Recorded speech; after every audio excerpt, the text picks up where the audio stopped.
Hello and welcome back to another LFR boss preview. So this time we're going to be having a look at Hans'gar and Franzok. Now this is, I'd say, one of the best fights so far, just in terms of the raw fun factor. This thing's a blast, it's just really cool. So the fight takes place on 5 conveyor belts, like in this big room. And now of course the conveyor belts are not turned on all the time, and there is a little bit in between them where you can just stand still. But yeah, those conveyor belts really do play into the main impressive mechanics of this fight, which are actually the mechanics that make it really interesting. And it is a very movement-intensive fight, which I suppose might be annoying to some people, hello warlocks, but overall I just think it makes it so much fun. Such a cool fight. Now, while there are these 2 big, impressive, cool, fun abilities with the conveyor belts, these 2 bosses that you fight actually do have their own things. Now, these 2 guys have got a shared health pool, and basically what happens is that for most of the time you'll be fighting both of them. However, from time to time they will jump away from the arena and do a special ability which affects whatever's going on the conveyor belts. Now, as much as I would love to instantly start talking about the really cool shiny abilities, let's just cover the 2 bosses themselves. So, they share a few base abilities, but then Franzok has actually got a few additional ones. Now, both bosses will do a body slam. This causes them to leap at someone, usually one of the further away ranged players, and then deal damage in a small AoE around them. So when that person sees that they have been targeted by the body slam, they just want to move away from other players. Now, when the boss does the actual body slam and hits the player, well, it'll deal damage in that small AoE, but it will also increase the damage taken for everyone in that AoE for 20 seconds. And then right after he does the body slam, he does a raid-wide AoE that hits everyone. So the fewer people that get that debuff, the better. Obviously, this won't really matter in LFR difficulty, but on other difficulties, it certainly will matter. So that's a fun enough ability, and it actually plays into the conveyor belt mechanics quite well. Now, the next thing that we have is one of the main tank abilities. Well, the main tank ability of this fight. It's called Crippling Suplex, and it's actually kind of interesting. He will pick up his current target, i.e. the main tank, and then smash the main tank into the off tank, which will deal a amount of damage to that off tank, which is equal to the health of the tank that was picked up. So yeah, he picks up tank A, smashes tank A into tank B, dealing tank A's amount of health as damage to tank B. This hits very hard, and it is something that will have to be mitigated. So if you use some of your active mitigation, then of course, because of your armor and all that, you should be fine. But certainly, it's a cool mechanic, and it's just nice to see them do little things like that that are a bit different in terms of how tanks are damaged, whatever, so that's cool. Now next, they have both got this ability called Pumped Up.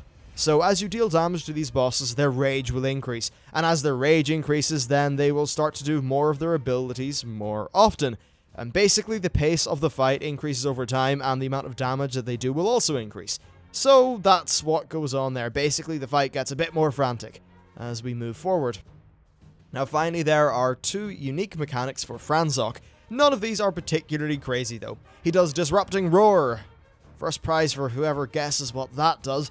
It will just, interrupt any spell cast. So if you see that coming up, don't cast. Pretty simple. He also has a thing called Skullcracker, which will throw a big old axe at someone, and that does a fair chunk of damage. None of these are particularly scary at the start, but you've got to remember that as the bosses get more pumped up, you'll be having more of these skullcrackers flying off, more of these interrupting or disrupting roars happening, and then you'll also be dealing with more body slams and things like that.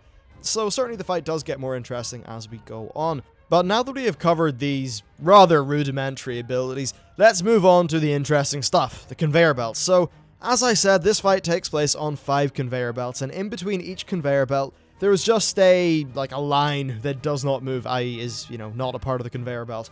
So what happens is that at fixed amounts of health, one of the bosses will feck off and do a belt ability. This involves turning on the conveyor belt so that they will start pulling you about the place, but then, of course, one of the main effects. Now, there are 2 different things that can happen here. The first one will cause patches of ore to spawn at one side of the room and move to the other. These will basically sort of form patterns on the conveyor belts, and all that you want to do is avoid these. Simply do not run into them. Now, the bits of the room that are in between the conveyor belts won't move, so you can stand there, but you do need to be aware that if you're standing in between 2 conveyor belts and one of these patches of ore will, pass by you, you're still going to take damage. So maybe you could try to just, stand still and cheese DPS, but that's really not recommended. In this footage, I was still working out whether that was the case or not, because it was actually my first attempt. So that's what was going on there. Still though, it's a pretty cool ability, and at least it does require the raid to move around the place. So the next ability is the scary one. This will cause these big hammer press thingies to fall from the roof and whack parts of the room. Now you do get fair warning, so it's possible to avoid these. However, the amount of warning that you get is not massive. I mean, these things, they happen pretty quickly, so you really do need to be on the ball here. They do a lot of damage, like a major amount of damage, so you really, this is such an important ability. Just don't fuck it up. Don't fuck it up. Now, ideally what you want to do is just find a position in between the belts where you don't have to move, and then just dodge whatever comes at you. And if you do that quick enough, you should be okay. From what I can tell though, these seem to follow patterns, so if you can learn the patterns, then that will probably aid you quite a bit. But this is just a cool ability, you know, it results in the whole raid just running around the place, trying to not die, and dealing with the whole scariness of it. And then, of course, that combined with the fact that these conveyor belts are, of course, moving you around the place, means that it's just a really frantic phase that's a lot of fun. I recommend forgetting about dealing top DPS during this, and just trying not to get yourself killed. Of course, in LFR, your chances of dying are greatly reduced from what it would be in normal. And, yeah, of course, you know, if you are standing in the bit in between the belts, and one of the things hits, like, adjacent to you, you're still going to take the damage, so there's no way to really cheese this, you just have to flat out avoid it. Now there's one other interesting thing about these two conveyor belt mechanics. So as we know, they're going to involve the raid running around the place. However, the other boss will still be active during this. Now that basically, I think that the important thing here is that the other boss will still be doing body slam. So you're going to have to ensure that if the raid is like running as a group or something, that the boss just doesn't body slam the whole raid, giving everyone that debuff and that damage. So whoever, well, basically everyone has just got to really watch out for body slamming. If they see that marker on them, they need to get away from everyone else as quickly as they can, or else bad things will happen to the raid. So that's basically how the fight goes. You start off fighting the two bosses, one of them fecks off, does a conveyor belt ability, jumps back on, then another guy, you know, fecks off, does the other conveyor belt ability, and it's essentially just a rinse and repeat scenario. However, it does get more frantic over time due to the pumped up mechanic. Overall, I think this is a really fun fight. I cannot wait to try it out in heroic mode.